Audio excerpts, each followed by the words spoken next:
Hello అండి, నమస్తే. Welcome back to my channel Chandana DIYs. So ఈరోజు రెసిపీ వచ్చేసి సోయా చంక్స్తో రెసిపీ ఎలా చేసుకోవాలో చూద్దాం. చాలామందికి సోయా చంక్స్ తినడం ఇష్టం ఉండదు, ఎందుకంటే అది టేస్ట్ ఉండదు. సో ఈజీగా సింపుల్గా ఎలా చేసుకోవాలో చూద్దాం.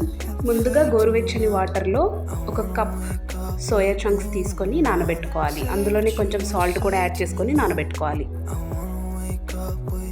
తర్వాత ఒక 2 మినిట్స్ నానాక వాటిని చూస్తే మనకి ఇలా కొంచెం లావ్ అవుతాయి, వాటర్ పీల్చుకొని. సో వాటర్ని అంతా స్క్వీజ్ చేసుకొని ఒక బౌల్లోకి తీసి పెట్టుకోవాలి. ఇప్పుడు ఇందులోనే ఒక ఎగ్ యాడ్ చేసుకోవాలి. వీడియోలో చూపిస్తున్నట్టుగా ఒక ఎగ్, కొంచెం సాల్ట్, కొంచెం చిల్లీ పౌడర్, కొంచెం పసుపు సరిపడేంతగా యాడ్ చేసుకొని ఇలా మిక్స్ చేసుకోవాలి.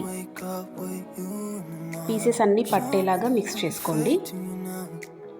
Salt, chilli powder, turmeric powder పీసెస్కి అంతా బాగా పట్టాలి. సో అది కాసేపు పక్కన పెట్టుకుందాం. ఒక ప్లేట్ తీసుకొని దాంట్లో కొంచెం కార్న్ పౌడర్ తీసుకోండి.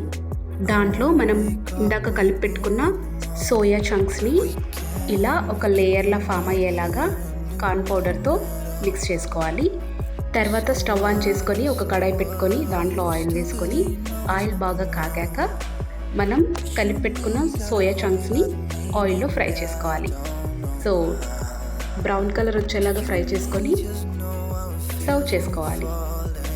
సాస్తో కానీ మయోనీస్తో కానీ తింటే చాలా టేస్టీగా ఉంటుంది.